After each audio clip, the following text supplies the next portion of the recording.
প্রিয় দর্শক আসসালামু আলাইকুম। খুবই দুঃখজনক একটি ঘটনা ঘটে গেল ওসমান হাদির উপরে।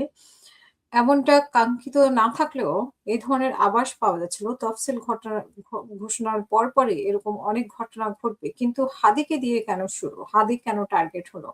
এটা অনেকের প্রশ্ন এখন এবং হাদিকে দিয়ে শুরু করলো তফসিলের পরের দিনে। হাদি কি এমন কোনো বড় নেতা নাকি অন্য কোনো উদ্দেশ্যে হাদিকে এই হামলা করা হয়েছে? যারাই যে উদ্দেশ্যে করেছেন আসলে মানে হাদিকে কেন টার্গেট করা হলো?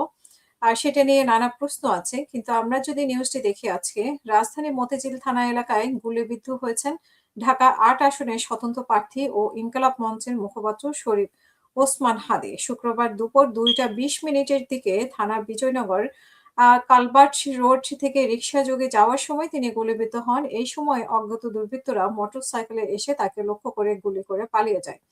শুক্রবার বিকেলে ঢামেক হাসপাতালে পরিচালক ব্রিগেডিয়ার জেনারেল মোহাম্মদ আসাদুজ্জামান বলেন যে হাদির অবস্থা ক্রিটিক্যাল। তার মাথার ভেতরে গুলি আছে এবং বর্তমানে অপারেশন থিয়েটারে তার সার্জারি চলছে। হাদিকে লাইফ সাপোর্টে রাখা হয়েছে বলেও জানানো হয় এবং হামলার ঘটনার সময় হাদির সঙ্গে থাকা মেজবা বলেন যে জুমার নামাজ শেষে বিজয়নগরের কালভার্ট এলাকায় কাছে রিকশায় যাওয়ার সময় দুজন মোটরসাইকেলে এসে হাদিকে লক্ষ্য করে গুলি ছোড়ে এবং গুলি করার পর হামলাকারীরা দ্রুত এলাকা থেকে পালিয়ে যায়। পরে হাদিকে রিকশাতেই হাসপাতালে আনা হয়। ঢাকা মহানগর পুলিশ ও গণমাধ্যম ও জনসংযোগ বিভাগের উপকমিশনার মোহাম্মদ তালেবুর রহমান জানান যে বেলা ২টা ২৫ মিনিটে একটি মোটরসাইকেল যোগে দুর্বৃত্তরা আসে এবং মোটরসাইকেল থেকে হাদিকে লক্ষ্য করে গুলি ছোড়ে। অপর একটি সূত্র বলছে যে ৩টি মোটরসাইকেলে ৬ জন দুর্বৃত্ত ঘটনাস্থল থেকে পালাতে দেখা গেছে।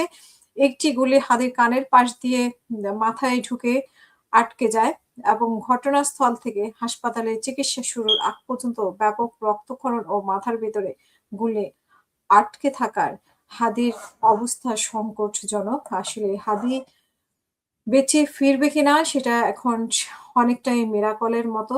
যেহেতু মাথার ভিতরে গুলি গিয়ে আটকে ছিল এবং প্রচুর রক্তক্ষরণ হয়েছে। এখন মানে কঠিন একটা পরিস্থিতির মধ্যে আছে। তো আমরা আসলে এই ধরনের পরিস্থিতিগুলো অনুমান করতে মানে করছিলাম বা আমরা অনেকভাবে তথ্য পাচ্ছিলাম যে তাফসীর ঘোষণার পরপরই এই ধরনের ঘটনা ঘটতে থাকবে এবং একটা কিলিং মিশন হতে পারে। নির্বাচনকে উদ্দেশ্য হতে পারে, নির্বাচনকে বানচাল করা বা অন্য কোনো বিষয়। তো প্রিয় দর্শক আমরা আসলে অপেক্ষায় থাকলাম যে কি কারণে এরকম ঘটনা ঘটেছে এবং সঠিক তদন্তের মাধ্যমে বেরিয়ে আসবে এবং সঠিক তদন্ত যদি হয়, পরবর্তীতে হয়তোবা এই ঘটনাগুলো নির্বাচন পর্যন্ত ঠিকমতো আমরা এই ঘটনাগুলোর পুনরাবৃত্তি আমরা দেখব না এবং আইনশৃঙ্খলা বাহিনী প্রস্তুত আমরা জানি যে নির্বাচনের জন্য। কিন্তু এই ধরনের ঘটনা যদি ঘটতে থাকে ক্রমাগত তাহলে আইনশৃঙ্খলা নিয়েও প্রশ্ন উঠে যাবে। তো সেই ক্ষেত্রে নির্বাচন নিয়ে প্রশ্ন উঠবে যে একটা নির্বাচন হওয়া সম্ভব কিনা? কারণ নির্বাচন যত ঘনিয়ে আসবে তত পরিস্থিতি অনেক বেশি জটিল হতে থাকবে।